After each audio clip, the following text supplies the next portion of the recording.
Hey guys, Ben here and welcome back to another video. Today we're going to be talking about the CW because we just got information about how the CW has done in the past year since Nextar has took over. So we're going to break all that information down for you guys in today's video. So if you do go on to enjoy the video, please be sure to leave a like and a comment and subscribe and turn on notifications so you don't miss any future DCTV videos later this year. Okay, so today we're going to be talking about what I just mentioned to do with the CW, but also later in the video we're going to be talking about Superman and Lois because most of the cast are back in Vancouver, and I'll tell you who's back and I'll show you some photos that they've taken from the set, and we'll get into all of that later in the video. But first things first, we're going to be reading through this news article from newscaststudio.com. Link will be in the description below.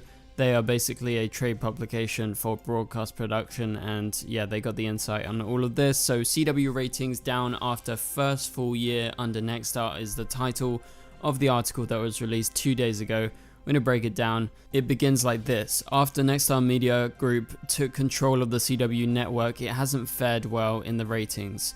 Only about 453,000 people on average have been tuning into the network during prime time. So that's like the evening hours where The Flash, Superman, Lois, Supergirl would air, and so that's according to data reported by The Desk. Okay, so that's down 21% over year and follows a series of apparent ineffective programming strategies by the new owners. Obviously, this is something that we have been talking about on this channel for a while. Like, it just didn't look like they were going to retain any of the audience that the CW previously had, because we just totally disagree with them cancelling all these shows, them ending all these shows, and basically bringing in content that's cheap and it's acquired, and basically they haven't put any effort into creating any content that actually fits on the CW. They're trying to rebrand the CW to be something that it's not, and obviously you can see with the numbers it's drastically gone down and it's a serious problem. That's what we're going to be discussing today, but let's keep going with the article. I'll loop back to how things have fared with the ratings and, you know, the fact that it's gone down 21% already over a year. So under Nextar, the schedule included shows such as Son of a Critch and Children Ruin Everything, which probably most of you guys haven't heard of because not very popular, doesn't really demand a CW audience, which originally aired in Canada and formerly were available on streaming via the Roku channel. This is a common theme among most of their programming. It's available elsewhere in different countries like Canada, some shows from the UK where I'm from. Lots of people have watched it, and obviously there is other ways of getting it online and through different channels like Roku. So it's not like these shows are exclusive to the CW, and that's, you know, one of their problems, I think. But other updates include carrying Live Golf, which is, you know, big because that is the golf in Saudi Arabia, and then Atlantic Coast Conference football games. I presume they mean American football games. That's something new for the network, but it goes on to say Nextar acquired 75% of the CW back in August 2022, and with Paramount Global and Warner Bros. Discovery each keeping 12.5% of the network, rounding out with that final 25% of the CW. So 2023 marks the first full calendar year under the new ownership structure, and that's why it's important, because it's important to reflect a year later, and that's what we're doing in today's video. So the company had long established that it was looking to make the network profitable by 2025 by cutting costs. That gives them one more year until 2025, when they've been in charge 2 years by that point, by January 2025. And so this included laying off employees and executives, but also dropping many existing programming in favor of content that was less expensive to produce or acquire.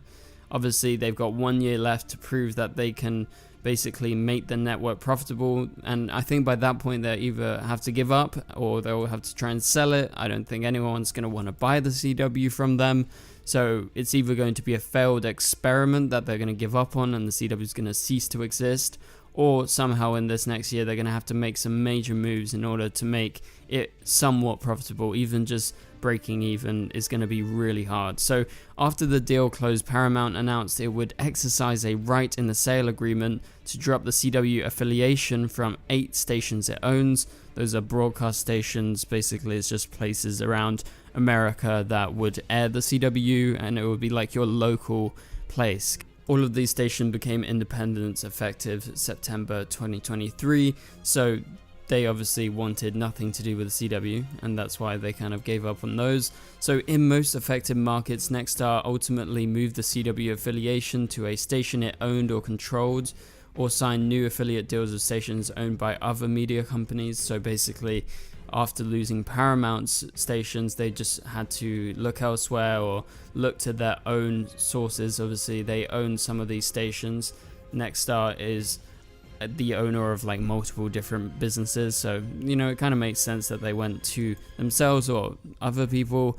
But the CW was launched back in 2006 as a joint venture between CBS and Time Warner, a move that triggered a massive realignment in US broadcast TV back then.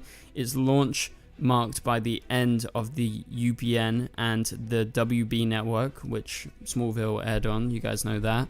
2 networks that had been operated by as 2 separate entities by the 2 companies, Paramount and Warner Brothers Discovery, or Warner Brothers back then. Those networks had launched in 1995 in response to the promising growth shown by Fox Television Network, which became the first financially viable alternative to the big 3 US networks like ABC, NBC, and CBS. So the 2006 launch of the CW effectively merged much of the UPN and the WB networks programming into a single network, which left many stations without an affiliation, and the rest is history. So that's what we got in this news article. Obviously, this is a year later, as I said, and their ratings are way down. 21% is a big drop. Obviously, as I said at the start of the video, it's not something that will come as a shock to you guys hearing this, but it's very significant because, as I said, it's going to be a make or break year for the CW and Nextar, because they got 1 year until they, go to their target. Obviously, they can continue beyond that. That's just a personal target that they set from a business standpoint. But as this article basically states pretty clearly, it's not going well for Nextar. It's not going well for the CW.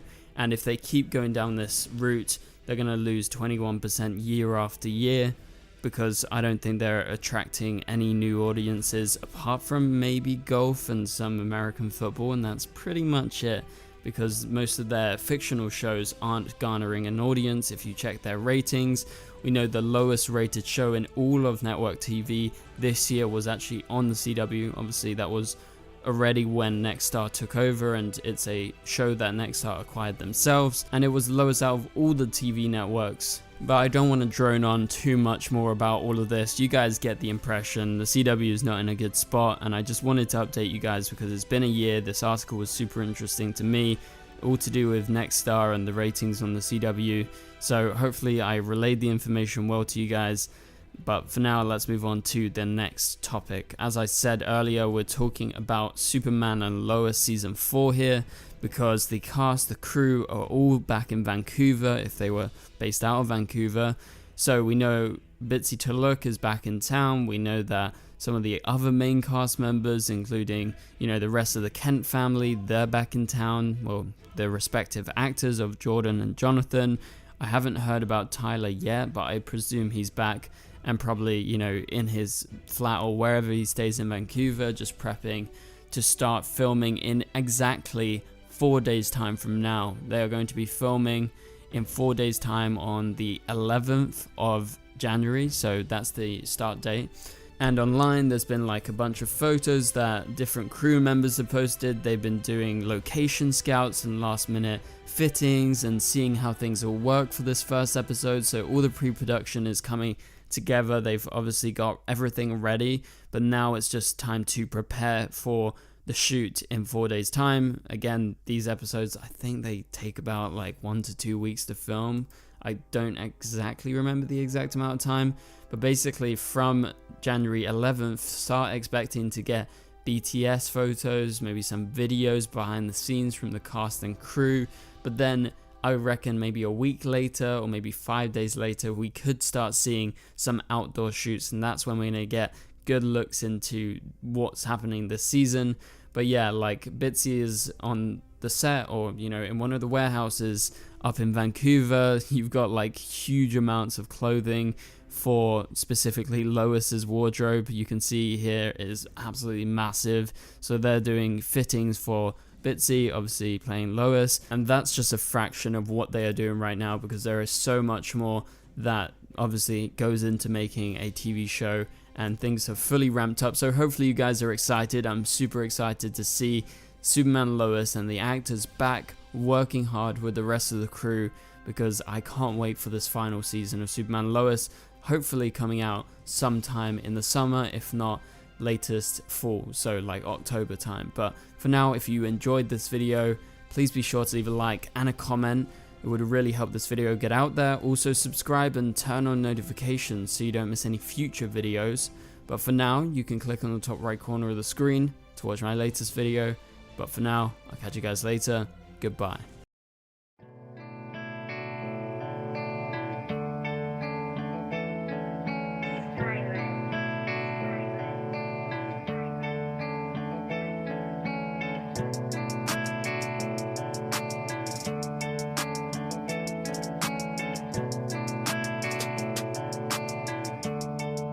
I see room.